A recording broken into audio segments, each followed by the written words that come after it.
What's going on, everyone? Welcome to Mystics Outlook. We got Raymond Lyons, Cardo Dudley Jr. I'm Wilson Tarpe Jr. And let's get straight to it, man. The Washington Mystics. We've said this quite a few times this season. Just late game execution cost them once again. Former Mystic Kayla Thornton, her play gave the Liberty the edge in this one. She had 20 points in her first start of the season. It felt like all four of her triples were extremely timely for New York.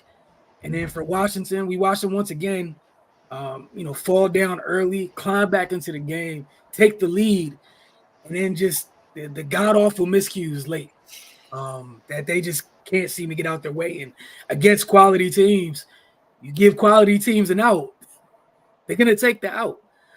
Ray, we'll start with you, then Cardell. Just your thoughts on this one. Yeah, I mean, the first thing that stands out is definitely the late game execution. The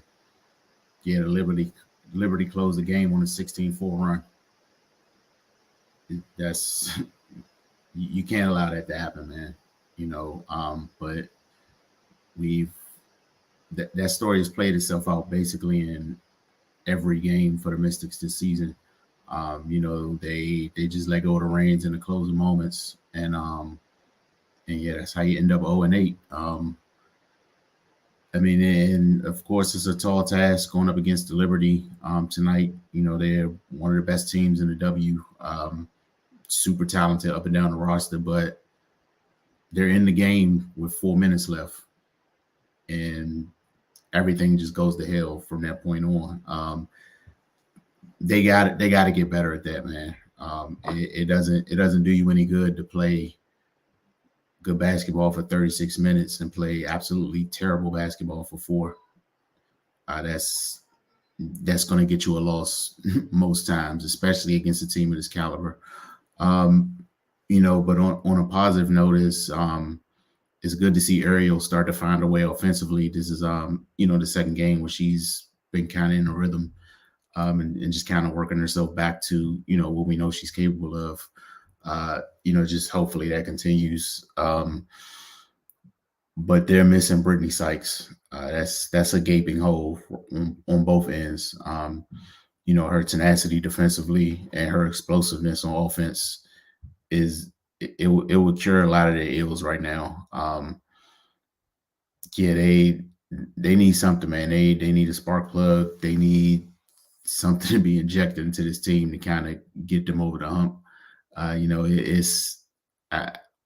it's frustrating for me, so I can imagine how they feel game after game, being in it in the waning moments, and then not being able to close. They could legitimately be 7-1 right now. Like that's the crazy part about it. But the ball is bounced a certain way, and they're over. So I know Coach Eric is going to get them prepared for the next game and try to get this first win. But I can imagine that at the top of the board is going to be late game execution for the foreseeable future. Cardell. Yeah, like Ray said, late game execution, the bad shots, just the untimely, crazy turnovers, man. I know Van Loo been raving about her flair for the game, the way her vision, the way she can pass or whatnot. But sometimes, man, she just somewhere is looking at. That player by the sideline of Thornton. When Liberty first started their run and you could feel the game slipping away, it was just man, shot clock violation. The bad shot selection, man, missing the 3. It's just you see the gaping hole as with not having a steady point guard, and obviously the scoring punch of Brittany Sykes, man, and another thing defensively, Kayla Thornton had 20 points. She came in the game averaging 3 points a game. You just can't have that. It's already hard enough to deal with Stewie and John Quayle. Ionescu exploded, 24 points. It's the little things, man. It's the little things that's plaguing them, man. And you saw when the Mystics were right there, tied or slightly behind The Liberty played much more under control. They calmed down, they slowed down, ran their offense, ran their sets, and then they got good shots. They just missed a couple, and then the misses came right down and gave it right back to them. John Quill 3, and it was a wrap. You could just feel it. Thornton 3, it's a wrap. Game over. And that's what happens. That's the difference, honestly, between bad teams or average teams and the top tier teams. It's those moments. It's the top team sees those moments. They understand the importance of those possessions, and they get good shots or get good plays out of those possessions. They don't really waste too many possessions. And you can't give, especially on the road, you can't give a good team, the team that was runner-up in the WNBA last year, you can't give them extra chances to beat you, because they will, and they did. You see what I'm saying? And this is what the Mystics bench thoroughly outplaying the Liberty's bench. The Liberty bench only had 4 points, and you lost by 11. Like, you know what I'm saying? It's just this is one of the more wild seasons since I've been covering the Mystics I'm experiencing, man, because it's before either they're bad or they're outstanding, and there's no in between. This one is more. This is one probably most frustrating season because it's like y'all are right there. Like Ray said, y'all could easily be 7-1 if y'all just execute better. Don't have defensive lapses, rebound, do the necessary little things that is required to win. And you just seeing a perfect example of this. A couple plays here and there where you don't do what you're supposed to do, and it costs you games, man. It costs you games, man. So it's tough, man. It's tough watching it, but that's it. That's what it came down to. Literally 1 point, 12 points in the fourth quarter. Yeah, it'd be real. It, like you said, you talk about past seasons. They've been past seasons because of injuries. Sometimes things the overall talent on the roster, who's available, whatnot. That, hey man, you know what it was when they were going into the game. You knew exactly what it was. You hoping that, see who can have a good showing. This is not what this is. There's talent on the team.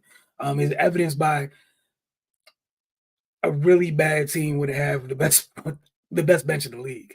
Like it's too much stuff that just doesn't go together. Like you said, it's just maddening. Ray, as you mentioned, I'm sure they're extremely frustrated as well. They just got to find a way to close the game, get over the hump, so they can have a reference point of executing late. Because right now, far too often that reference point is a missed opportunity, a missed read, a missed assignment, like you guys mentioned. And it's human nature when it's happening like that, because it's not blowouts. Like the tighter games have a bigger effect. Like, it's human nature to start pressing a little bit. And like you guys mentioned, they got to slow down in those moments so they can capitalize. And that's all it's been. Credit to Kayla Thornton tonight, obviously, for the Liberty. Cardell, you said she came in averaging 3. She hits her average tonight. It's a different game. Obviously, no Vandersloot at the same time. Mystics have not had Brittany Sykes at the second game of the season. Player of the game.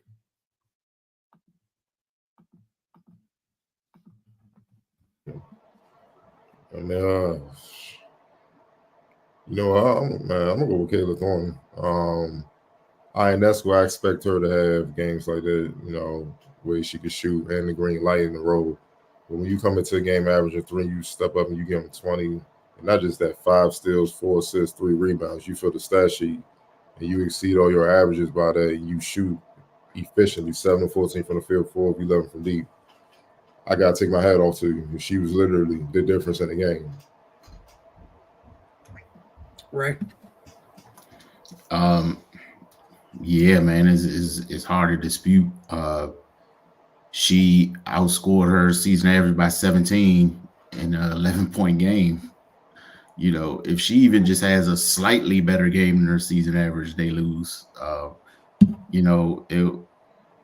It's like I might have to do a twofer like I did last week and give her both, because she was the best player for the Liberty and she was the X factor for the Liberty for sure.